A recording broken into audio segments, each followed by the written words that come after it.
పశ్చిమ బెంగాల్లో రాజకీయం ఇంకా వేడిగానే ఉంది. పాల్టాలో ఈ నెల 21న ఉప ఎన్నిక జరగనున్న సంగతి తెలిసిందే. ఈ నేపథ్యంలో టీఎంసీ లీడర్ మాజీ సీఎం మమతా బెనర్జీ మేనల్లుడు అభిషేక్ బెనర్జీపై సీఎం సువేందు అధికారి ఘాటు విమర్శలు చేశారు. అభిషేక్ బెనర్జీకి కోల్కతాలో అక్రమ ఆస్తులున్నాయని సువేందు వెల్లడించారు. దానికి సంబంధించిన ఆధారాలు తన వద్ద ఉన్నట్లు తెలిపారు. పాల్టాలో శనివారం జరిగిన ర్యాలీలో సువేందు అధికారి పాల్గొన్నారు. ఈ సందర్భంగా అభిషేక్ బెనర్జీపై పరోక్షంగా విమర్శలు చేశారు. అభిషేక్ పేరెత్తకుండానే అతడి అవినీతి గురించి మాట్లాడారు. তাই 1 লক্ষ মার্জিন চাই আর চাই শান্তিপূর্ণ ভোট। কুকুর মানুষের পায়ে কামড়ায়, মানুষ কুকুরের পায়ে কামড়ায় না।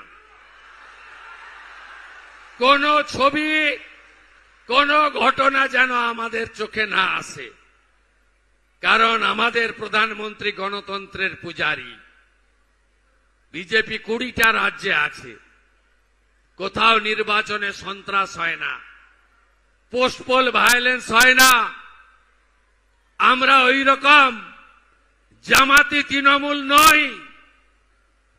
আমরা বলি না 4 তারিখে দুপুরের পরে ডিজে বাজবে। আমাদের রাজ্য সভাপতি বলেন অভিনন্দন যাত্রা করুন, অনুচ্ছুকের গায়ে আবির দেবেন না। এটা বিজেপি।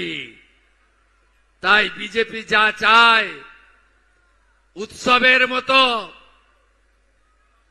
জয় শ্রীরামের ধ্বনি, শঙ্খবাদন, হরি হরি বল, হরে কৃষ্ণ মন্ত্র, মৃদঙ্গ খঞ্জনি, রাধে রাধে, এই উৎসব পালন করবেন আগামী 21 তারিখে।